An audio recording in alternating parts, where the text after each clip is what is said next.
First, I have to thank you. Some of you have come from really far away, extremely far away, and travel is extremely painful, even in the digital age. Now, to be honest, sometimes when I speak, I find, people are really shocked by what I'm saying, because I'm like a Martian coming from far away and look at it from a big picture. And so apologies if I shock some of you, because I think we should try to look the big picture. And when we look at the big picture, that makes it a lot easier sometimes to make micro decisions. And therefore, my talk is structured the following way. I first want to clarify what is actually the problem that we face. We talk of digitization. It would be good to just step back. What is it all about? What do we try to do? Try to then formulate a strategy. How do we want to tackle the problem? Then formulate what I think is my vision for the financial markets of the future. And then try to convert vision into reality, and then give you my live experience of how one can burn one's fingers when one tries to turn a vision into reality. So first, I have to make something clear. And I think we're before the holiday season, which is anyway a period of reflection. I just don't have any words for what's going on in the world today and what has been happening over the last 100 years or longer. I mean, it's madness, the suffering of individuals, of groups of people, of whole populations, and last but not least, the suffering of nature. Now, if Greta Thunberg is made the Person of the Year in Time magazine, that tells us something. Now, I'm not of the opinion that, let's just go to the streets, but let's reflect on that. Try to think what this means for our work, which we're doing here. So, for me, I have to say that if I look at the financial system, which I have lots of hands-on experience, I have operated straight-through processing, FX, marketplace, 24 hours, 7 days a week. And I can tell you, if we go out for dinner and I tell you some of the stories, you will clearly tell me, Richard, you're exaggerating. This can't be true. This was maybe one outlier. But the reality is it's not a one outlier. There are no words for how dysfunctional the financial system is at its lowest level. And if you go to the big banks, which there are at least two in Zurich, their big asset management systems are powered of grand Excel spreadsheets. It's unbelievable. Now, if we look at the political system, not a big comment, but I would add the word dysfunctional. Now, something which I know from hands-on experience, I love to use a bicycle here in town. But I can tell you, a broken bicycle is a broken bicycle. A flat tire, I can just carry the bicycle to the repair shop, but I cannot use it to get to my meeting in time. However good a cyclist I am, which I'm not. But the same is true for the financial system. If the financial system, the operating system is dysfunctional, any profit motivation cannot make up for the deficiency. Are we really aware of that?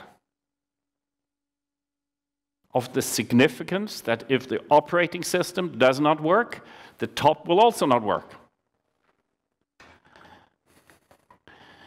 Now, I think we face a serious problem. People, kind of like you, you have seen and know the system inside out. You have been talking to people, kind of who run the current system. And we all know that if we come with good suggestions and try to convince them to implement a good suggestion, Everyone is very polite and says, oh, this is a very good idea. But then actually executing on that, close to impossible. But actually, if you think of nature, if you think of archaeological sites, you have one layer on top of the other. So the trick, I would argue, is not to try to convince the old system to rewire, but let's just put a new system on top. And blockchain, digitization is an opportunity, just put a new layer. Make it compliant to the old world, but just roll out a new layer. Think about that and try to understand what is necessary to make that work. Now, for me, if I think about how we should design society, how we should do economic modeling, I'm just so inspired by the subtlety of nature. And if I think of nature, if I think of how our human body works, it doesn't work as I would first think it works. If you make an uneducated guess of how the body is set up, and it would be interesting how it is for you, my estimates and assessment would be completely wrong. So if you'd ask me, what is the blood circulation in your body? Tell me how many liters of blood you have and how fast the blood is being circulated in your body. Do you think you'd say the number of liters of blood is 5 liters? And you circulate in your body 5 liters every minute. I would argue this is not the number you'd come up with. Because you'd say, I know from hands-on experience that if I have to pour 1 liter at a time, that's really pretty painful. Let alone then have a heart which pumps this at this rate 24 hours, 7 days a week. How can that body have enough energy to support all that activity? My intuition would be saying, completely impossible. Why ever think in that way? But nature has chosen that way. The same thing is like with the number of cells in your body. Would you really anticipate that your body has 10 trillion cells? And now to be provocative, what is a cancerous cell? A cancerous cell, if a cell has a lot of power. But if we look around in society, there are lots of people who have a lot of power. So in the analogy of the human body, the powerful cells are cancerous. But in our society, how do we deal with it? Oh, very different. So let us be inspired by the subtlety of nature, because nature has to do something highly complex, and I would argue a town, a country, a whole world with the ecosystem which we have to support. It's really complex. So let's be inspired by that. Now, I have a serious concern. And my serious concern is that if you go today to top decision makers and ask them, how do you take your decisions? What is the decision driver? I think very few would say we want to be science-driven. And even countries like China, where I once had the pleasure to visit the maths department and, there in the Science of Academy.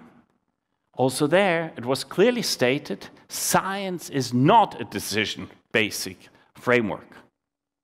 And I would argue, going forward, when we think about social problems, let's be science-driven and have scientific designs of social systems. Now, what I mean is not a stupid, someone has done a test, and because of that test, he says, now this is science. I mean true science, which has the true quality of top quality scientific research, which is both theoretical, empirical, and has this elegance to it.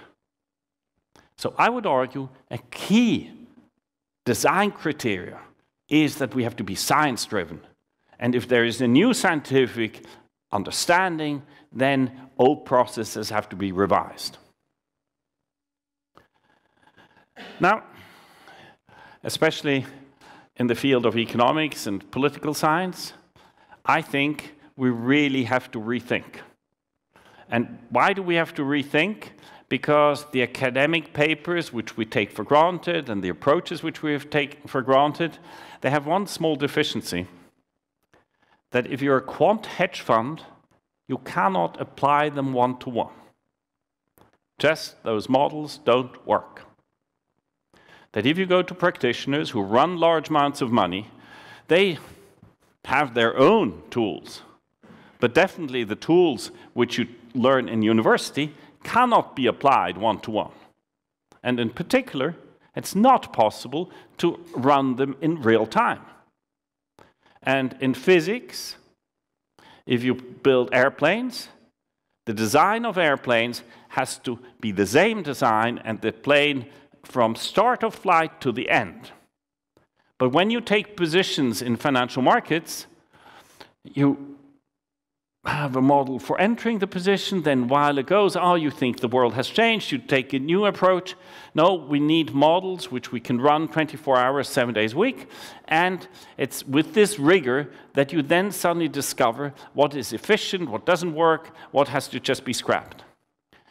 So in this framework, I think it's very important to kind of, and that comes on in the work which I've been involved in, taking a systems view, look at financial markets very much from an events-based point of view, get away from the models which just use continuous time.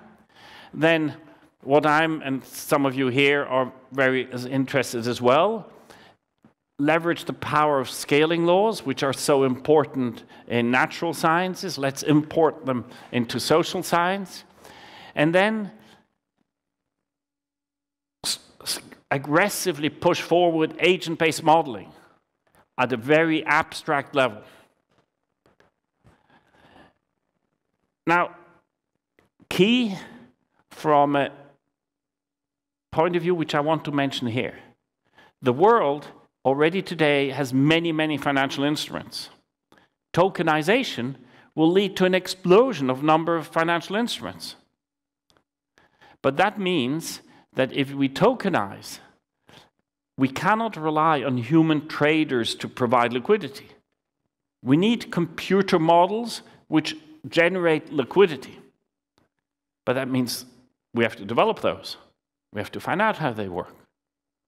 So this is a very important part. Also, and why I emphasize relative value system, there's another point which we have to carefully think about, and Switzerland knows a lot about that. Switzerland is a small country. It has its own currency.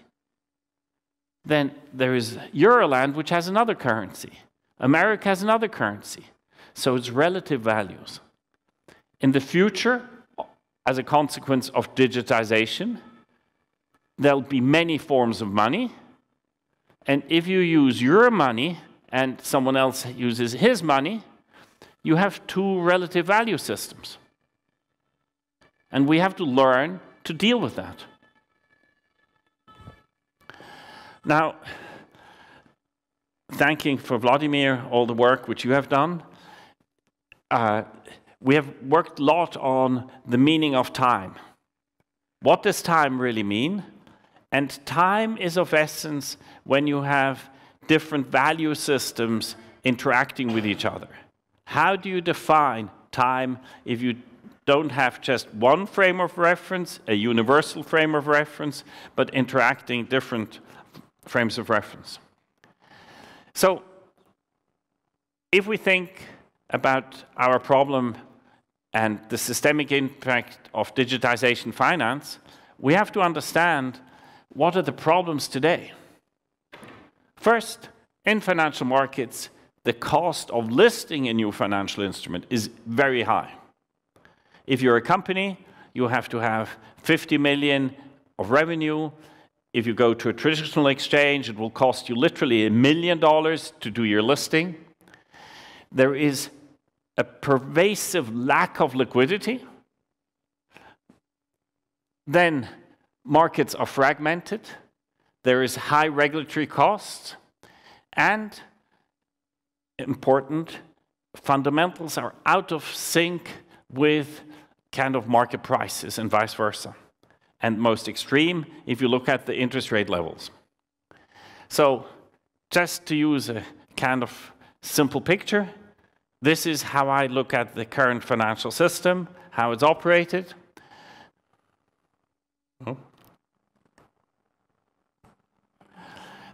The complexity of what's all in the background is incredible. The power of blockchain is that it can create an automated legal system, because a contract which you conclude is like a complex machine. But the beauty of blockchain technology in its widest sense is that it can automate law. And this is, I think, its kind of special attraction. Now, part of that is that there is an ubiquitous exchange.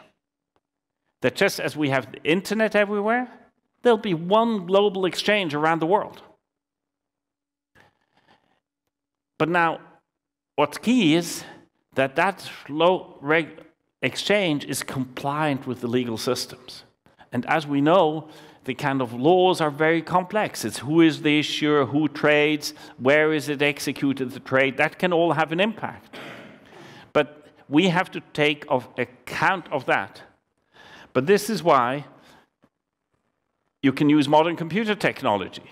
So if you today use a wallet which we have, as Lucca creates its own wallet which has, actually this one wallet represents several wallets. So a user who has one account, he, without knowing, he does business with different legal entities, always compliant with the laws of that legal entity. So we need to create a seamless operating system. Oops. Now, when you go and try to execute on a vision, I think one of the most important things to know is just go with the flow. Take advantage of any setback to make the setback something which works in your favor. And don't be, kind of utopian. Be realistic. Be down to earth. Now, the whole blockchain adoption has been, people in the public think blockchain is all about Bitcoin, which we all know is not true. And the price of Bitcoin reflects how much support there is for this whole movement. And to my big surprise, I would argue today that digitization, introducing blockchain, understanding in the general public is worse than it was in 2015. But that's a matter because the price of cryptos has been dropping. Everyone is depressed. Big decision makers don't see how can this turn into reality. It's a real kind of serious issue. Now, at Lucca, in 2011, I suddenly realized, Bitcoin, which I never understood, Bitcoin wanted to be the one global currency, didn't make sense to me. I was always arguing that the world needed many, many currencies. I realized, it's all about blockchain. I was lucky to launch the company in 2015 and have some awesome people like Sergey, who's here as well, to help me launch the company. And we did the first coin offering of shares in end of 2016. We had a tremendous run-up in 2017, reflected by ever-increasing prices, valuation, all great news. But actually, to build a company that can tackle the complexity of such an undertaking is, like a separate discipline. So we had quite a painful 2018, and in 2019, we're kind of setting the base for the next generation. And what is that? So it's clear that blockchain allows us to tokenize, digitize any financial asset, any legal claim. That's great. But if an investor is not allowed to buy it, and he has to go into prison because it was legally kind of issued, then you cannot use that. So it's very important to make it compliant. But now, how to get compliance done?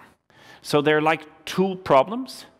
Problem one is to issue securities out of the right jurisdiction. And the second problem is to trade it in the secondary market. Switzerland, if we complete the process, which we have already invested in a lot of money and time, will get the license to issue in our name, on behalf of any other company, any type of security or token out of Switzerland. That token will be issued on the blockchain, and transfers of that token will all be handled by the blockchain. And not specific to one blockchain, but we can do it with different blockchains. And that is like the game changer, in my view, for the industry. But it's very Kafkaesque in terms of getting this permission, because we have to answer the most detailed questions. Very painful. But the go live is in 2020. What I think few people realize is that the traditional financial system has really big deficiencies. And this is why I'm so glad that some of you are experts, true experts, are here to explain what are some of the shortcomings. Because in this digital world, we can just create a new layer where we address those issues and resolve them. And don't have to ask on vested interest. We just have to be profitable as a company or any competitor. So Lucca is building an ecosystem to achieve that. So the thing is to make it all very seamless for business to business, consumer products, any type of shares are purchasable, and that's the first year release schedule of what we do. So at Lucca, we try to really go from extreme vision of the future down to the reality. But what is so great is that in Switzerland today there are close to 800 companies in this space, all building their things. And I think what is really needed is a kind of more comprehensive ecosystem. That's what's necessary.